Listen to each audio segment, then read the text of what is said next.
This is the Good Neighbor Podcast, the place where local businesses and neighbors come together. Here's your host, Skip Monty.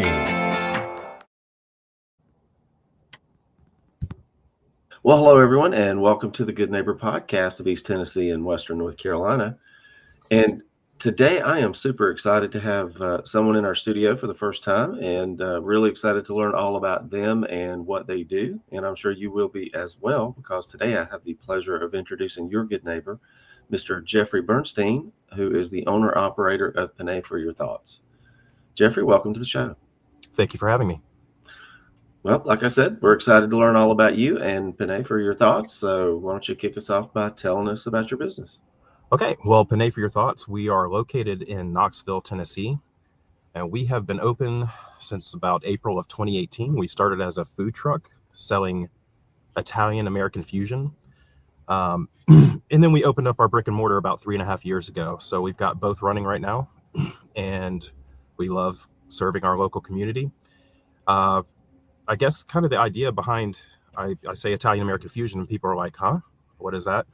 And it's really kind of a way for me to do whatever I want to do, because between the Italian fare and American quotations, that covers a lot. I get to do a lot of playing in there. So we don't want to be your traditional mom and pop spaghetti place that you see in every town. We like being a little different. The ways that we are different is first the Italian-American fusion. So like a smoked chicken Alfredo instead of a traditional Alfredo. So we have like that Southern smoked chicken flair to the traditional chicken Alfredo. We have Italian sausage mac and cheese pasta. So we've got like American things, Italian things, and we smash them together. And it's pretty great and fun and different. You know, you don't see those kind of things everywhere. People have really responded to it very well.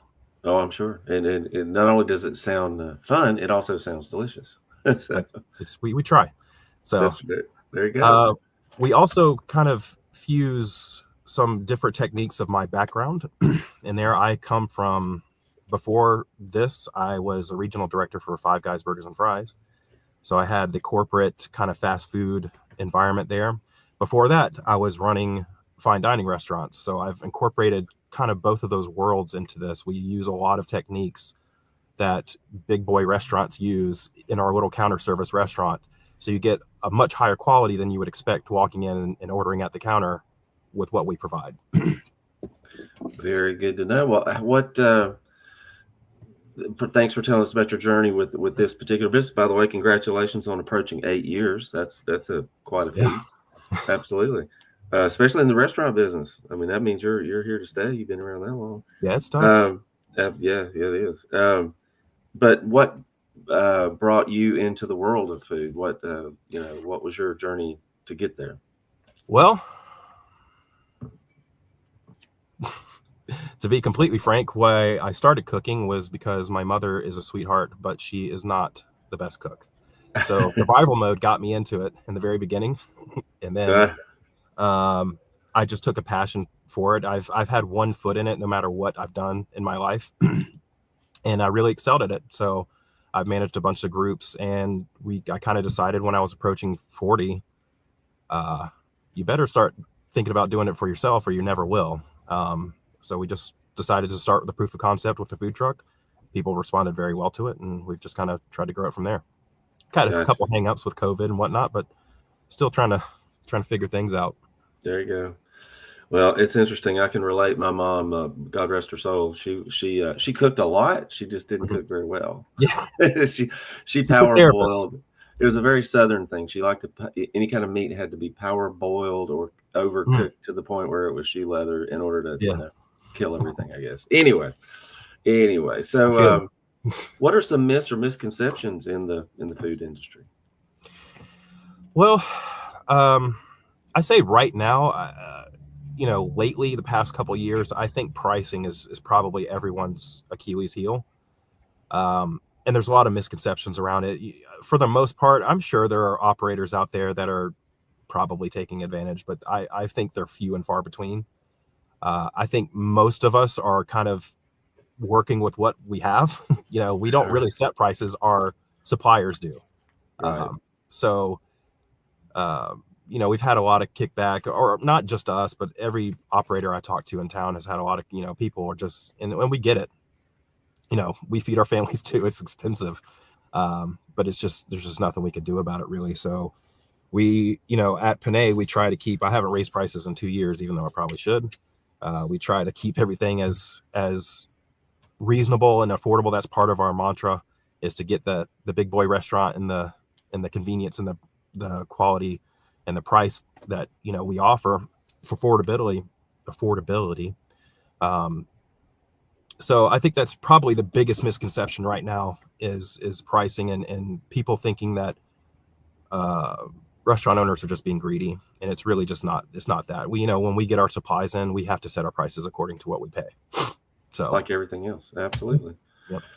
Well, I know in the restaurant business you work a lot of hours, but hopefully you've got some off time. And if you do, what do you like to do for fun in such a case? I am a movie enthusiast. I took many years to build a little home theater in my house, and that's what I do. I love collecting movies. I get all nerdy about it, Atmos soundtracks, stuff like that. Oh, wow. I also love cooking for my family. My girls, I have 3 girls, and 2 of them are in dance. So I love going to watch that and participate and watch them grow into little people. It's amazing. How old are they?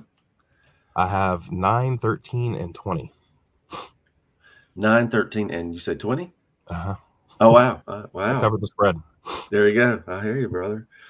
So, well, let's switch gears for just a second. Can you describe a hardship or a life challenge, whether professional or personal, that you've overcome and came out the other side stronger for it? Do you think come to mind? Sure. I think most recently, I would say having to pivot this business around the COVID was scary. Us being a food truck at that time was very beneficial. And I feel sorry for a lot of people that didn't have my mobility at the time.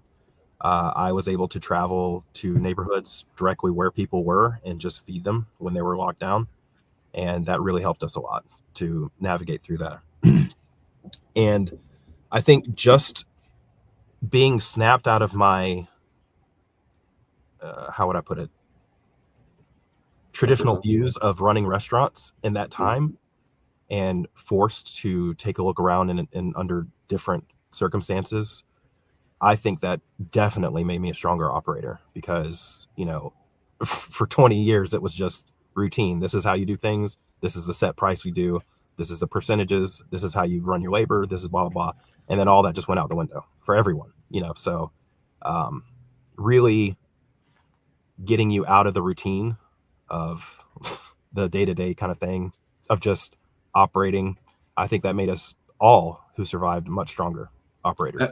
Absolutely, because there was a lot that didn't, that didn't survive. Yeah, it's still going on. There's still fallout from all that. Not everybody. A lot of people had more bankroll than that year. Tried to figure it out, and it's still affecting people. So, absolutely, still everything to be learned every day. That's right. That's right. Always learning. So, Geofrey, if you could think of one thing that you would like our listeners and viewers to remember about you and about Penne for your thoughts, what would that be? Well, always go for your dreams, first of all. Second of all, Penne is a young company still, small, but we have aspirations for greatness. And I really do believe that our mission statement of bringing restaurant quality food to a counter service place. And, we're not just back there warming up bags and cutting them open. We make all of our own things. We make our own sauces. We slice our own meat. We smoke our own chicken. We do all of these things in our little counter service restaurant. So that's really the quality that you get combined with the convenience of the counter service and the affordability that we offer by not having a huge staff, is really what we want to take home. Very good. Great thing to remember. And for those of us who would love to come check out some Italian fusion that are intrigued about what they've heard today, how can we learn more? Well, you can go to pennetruck.com. That is our website. And if you were in the Knoxville area, you can get delivery from our website. We also can book our food truck through the website. And We are on social platforms, Instagram, TikTok, Facebook.